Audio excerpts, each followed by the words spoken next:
Assalamualaikum warahmatullahi wabarakatuh. Di sini saya akan menjelaskan tanda bahaya bayi baru lahir.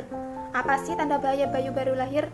Mari disimak ya bareng-bareng. Jadi, tanda bahaya bayi baru lahir yaitu suatu keadaan atau masalah pada bayi baru lahir yang dapat menghasilkan kematian pada bayi. Nah, bayi baru lahir yaitu yang lahir dari kehamilan 37 minggu sampai 42 minggu dan berat badan lahir 2.500 sampai 4.000 gram dan telah mampu hidup di luar kandungan. Nah, masa bayi baru lahir atau neonatal itu dibagi menjadi dua bagian, yaitu yang pertama ada periode partunet, di mana masa ini dimulai dari saat kelahiran sampai 15 dan 30 menit setelah kelahiran. Kemudian, yang kedua ini ada periode neonet, di mana masa ini dari pemotongan dan pengikatan tali pusat sampai sekitar akhir minggu kedua dari kehidupan pasca matur. Nah, terus ada tanda-tanda bahaya bayi baru lahir. Jadi, ada beberapa tanda-tanda bayi baru lahir yaitu yang harus diperhatikan dalam mengenali kegawat pada bayi baru lahir atau neonatus. Yang pertama itu ada bayi tidak mau menyusui. Jadi, bayi tidak menyusui. Ibu harus merasa curiga jika bayi ibu tidak mau menyusui. Seperti yang kita ketahui bersama, ASI yaitu makanan pokok bagi bayi. Jika bayi tidak mau menyusu, maka asupan nutrisinya akan berkurang dan ini akan berefek pada kondisi tubuhnya. Nah, biasanya bayi tidak mau menyusu ketika sudah dalam kondisi lemah dan mungkin justru dalam kondisi dehidrasi berat. Kemudian yang kedua ini ada kejang. Kejang pada bayi memang terkadang terjadi. Yang perlu ibu perhatikan yaitu bagaimana kondisi pemicu kejang. Apakah kejang terjadi saat bayi demam? Kemudian jika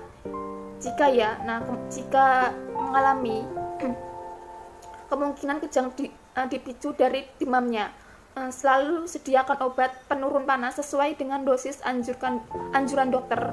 Nah, jika bayi ibu kejang namun tidak dalam kondisi demam, maka curigai ada masalah lain. Kemudian perhatikan frekuensi dan lamanya kejang dan konsultasikan kepada dokter. Kemudian yang ketiga ini bayi lemah. Jika bayi ibu terlihat tidak seaktif biasanya, maka waspada kepada ibu-ibu, jangan biarkan kondisi ini berlanjut. Kondisi lemah bisa dipicu dari diare, muntah yang berlebihan ataupun infeksi berat. Kemudian yang keempat ini ada sesak nafas. Frekuensi nafas bayi pada umumnya lebih cepat dari manusia dewasa, yaitu sekitar 30-60 kali per menit. Jika bayi bernafas kurang dari 30 kali per menit atau lebih dari 60 kali per menit, maka ibu wajib waspada. Lihat dinding dadanya ada tarikan atau tidak. Kemudian yang kelima ini ada merintih. Bayi belum dapat mengungkapkan apa yang dirasakannya ketika bayi merintih terus-menerus, kendati sudah diberi ASI atau sudah dihapuk-hapuk, maka konsultasikan hal ini kepada dokter. Bisa jadi ada ketidaknyamanan lain yang bayi rasakan. Kemudian yang keenam ini pusar kemerahan. Tali pusat yang berwarna kemerahan menunjukkan adanya tanda infeksi yang harus ibu perhatikan saat merawat tali pusat, yaitu jaga tali pusat bayi tetap kering dan bersih. Bersihkan dengan air hangat dan biarkan kering. Betadin dan alkohol boleh diberikan tetapi tidak untuk dikompreskan. Artinya hanya dioleskan saja saat sudah kering. Baru ibu tutup dengan kaca steril yang bisa ibu beli di apotik. Kemudian yang ketujuh ini bayi demam atau tubuh merasa dingin. Suhu normal bayi berkisar antara 36,50 Celcius sampai 37,50 Celcius. Jika kurang atau lebih, perhatikan kondisi sekitar bayi. Apakah kondisi di sekitar membuat bayi ibu kehilangan panas tubuh, seperti ruangan yang dingin atau pakaian yang basah.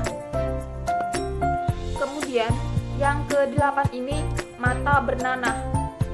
Banyak nanah yang berlebihan pada mata bayi menunjukkan adanya infeksi yang berasal dari proses persalinan. Bersihkan mata bayi dengan kapas dan air hangat, lalu konsultasikan ini kepada dokter atau bidan. Kemudian yang ke-9 ini, kulit terlihat kuning. Kuning pada bayi biasanya terjadi karena bayi kurang ASI.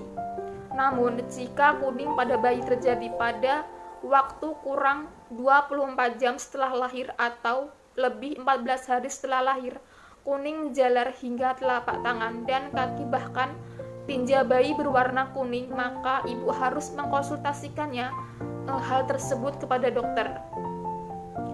Tindakan yang harus dilakukan bila ada salah satu saja tanda bahaya, segera merujuk ke rumah sakit atau ke puskesmas. Masalah atau kondisi akut perlu ditindakkan segera dalam 1 jam atau 1 jam kelahiran atau oleh tenaga di kamar bersalin.